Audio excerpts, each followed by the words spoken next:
ভারতের পশ্চিমবঙ্গ রাজ্যের রাজধানী কলকাতার মধ্যবর্তী এলাকার অর্থনীতির সিংহভাগ নির্ভর করে বাংলাদেশি পর্যটকদের ওপর। হোটেল ভাড়া কম, অসংখ্য খাবারের দোকান, শপিং মল এবং প্রয়োজনীয় চিকিৎসা ব্যবস্থা হাতের নাগালে পাওয়ায় ক্রমেই বাংলাদেশি পর্যটকদের কাছে জনপ্রিয় হয়ে উঠেছিল কলকাতার বাংলাদেশি অধ্যুষিত নিউ মার্কেট এলাকা। কিন্তু গত বছর 5 আগস্টের পর থেকে পাল্টে যায় সেই চিত্র। 13 আগস্ট থেকে বিশেষ ক্যাটাগরির ভিসা ছাড়া পর্যটক ভিসা বন্ধ করে দেয় ভারত সরকার। মেডিকেল ভিসাতেও ছিল কড়াকড়ি, কর্মী সংকট এবং অতিমাত্রায় ভিসার আবেদন জমা হওয়ায় কারণ বলছেন সংশ্লিষ্টরা।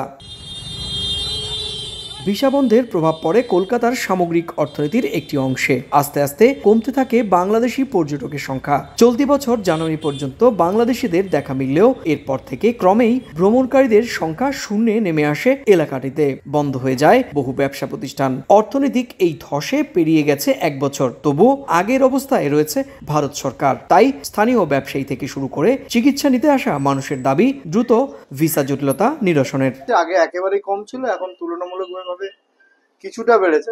মেডিকেল ভিসাগুলো বাড়ানোর জন্য এতে বাংলার যারা অসুস্থ পেশেন্ট রয়েছে তাদের জন্য সুবিধা হয়। ইন্ডিয়ান গভর্নমেন্ট অ্যানাউন্স করেছে যে আস্তে আস্তে ভিসা দিবে, একটু অল্প বাড়ছে।